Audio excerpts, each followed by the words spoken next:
it's ridiculous to consider Israel as, white as the driven snow and everything is perfect.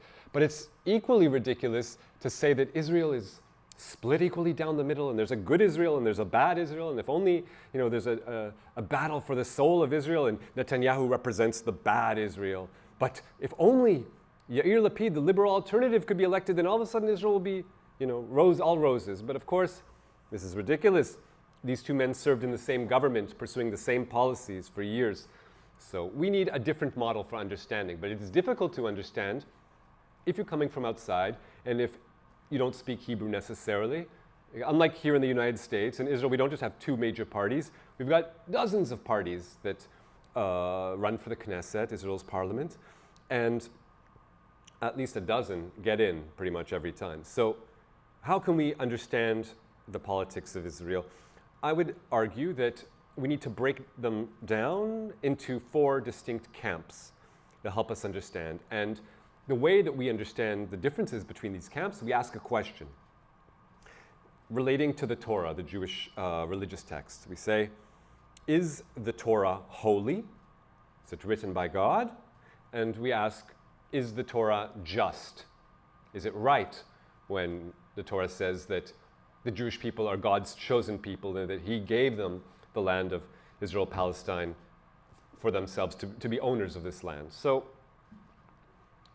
let's look at the different camps as I define them. The first one I call supremacist. This is like the traditional Orthodox position. And they would say to both of these questions, yes and yes. Yes, the Torah is holy. It's written by God. And yes, it's just, it's right that God says we're the chosen people and the land of Israel is ours. Then we have the reformist camp. They answer differently. They would say, yes, the Torah is holy, but no, it's not just. It's not right to say that only we are chosen and only to us does this land belong. So we need to take the Torah and tinker with it and change it and amend it and bring it in line with our modern day values. That's the reformist camp, as I call it. Then another camp is the opportunist camp. This is the name I gave it, the traditional Zionist position. And they would answer the opposite. They would say, no, the Torah is not holy. Of course not. It's just literature. It wasn't written by God. It was written by people and edited by other people in different periods of times. But yes, it is just when the Torah says that we are the chosen people and this land is ours. So in summary, no, there's no God, but yes, God gave us this land. So they don't even believe in that, so they're opportunists. They're just taking advantage of the religious. And then there's the humanist camp, and they would say no and no to both of those questions. No, this is not written by God. The Torah is literature. It's just like Shakespeare is a literature of the British people, so the Torah is a literature of Jewish people, but it's not holy, and it's not just to say that we are more special than others, or that we are more chosen, or that this land belongs to us more than anyone else. So those are the 4 camps. Another way of understanding it is we could say, instead of looking at the Torah, we can look at how these camps relate to the indigenous people of Palestine, the non-Jewish neighbors in their midst. And in this, we would have a different scheme, same 4 camps, but different names to describe them, and symbols that would help us remember them. So there's the integration camp, and they want a one-state democracy, one state from the river to the sea, and everyone in the country having equal rights. The next camp would be the separation camp. They want 2 states, a Jewish state and a Palestinian state. Third camp is the domination camp. They want one state from the river to the sea, but they want it to be an apartheid state where Jews have more rights than non-Jews. And then there's the elimination camp, and they want the country, again, to be one state from the river to the sea, but ethnically cleansed of non-Jews. So we can ask how these camps relate to the Palestinians or the non-Jews, and we can ask how they relate to the Torah. And of course, we could also just use the typical, accepted forms of political categorization: socialist, liberal, nationalist, and theocrat. But whatever we use, these are the camps I've assigned. And it's also important to say, because Israel is the national project, so therefore the nationalist camp is the biggest camp by far. So big, in fact, that it makes more sense to kind of break it down into labor and revisionist or left and right. But make no mistake, they're all nationalists and they're all dominationists and they're all supporters of apartheid. So those are the four camps. And how does that help us understand Israeli politics? First, if we look at all of the elections for the Knesset in the last 2 decades, from 2000 to 2020, if we look at the performance of these parties, we can make no heads or tails. Like, we're trying to figure out what's going on here, and it seems that the fortunes of these parties rise and fall, and we can't really understand which one is more successful than the other. But if we take each of these political parties and we funnel them into the camps, and then we chart them on the graph, all of a sudden we see that there's incredible consistency. From election to election to election, the results of the Israeli elections are almost the same. The political discourse doesn't change.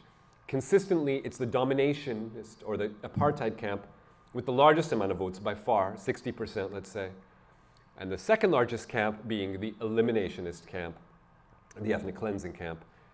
And those are the two most powerful camps in the country. And they're the domination in the driver's seat and the eliminationists in the shotgun position.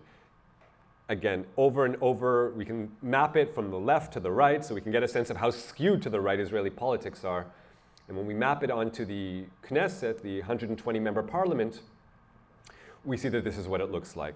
Vast span of blue of the nationalist camp, and the second biggest being the eliminationists. So what happened? Why are now, after at least 20 years of this, and probably more, but I was only able to get government data going back 20 years, but in any case, mapping these out,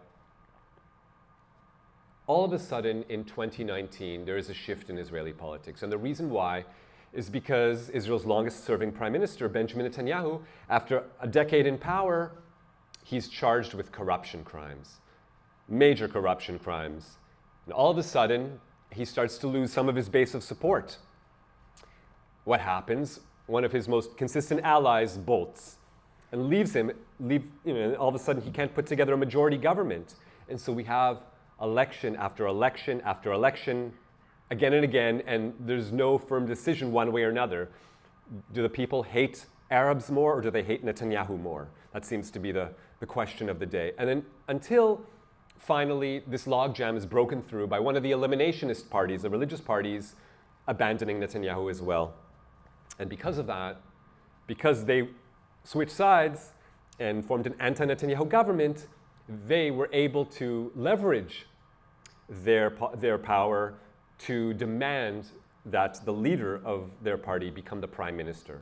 And that's where we are today. For the first time in Israeli history, this is the most recent development. A year ago, we now have for the first time an eliminationist prime minister. This is what the government looks like now. The light, the different sectors that are light are representing the government, and the darker sectors are those that are in the opposition. So you see, it's the eliminationists who are spearheading the government. And according to Prime Minister Naftali Bennett, it'll be different from Netanyahu's government by being, in his words, 10 degrees more right-wing than Netanyahu. So this is what we can expect. But we also have another major development coming out from the same series of elections, one after the other, and that is the emergence. After 33 years of dormancy where we didn't see them in the Knesset, we have the reemergence of a new camp, a camp that I call the Messianist camp. So what is this fifth camp? I would argue the Messianist camp or the monarchist camp, I say it's essentially the bastard love child of these nationalist and theocratic camps. So obviously the nationalists and the theocrats are two right-wing camps.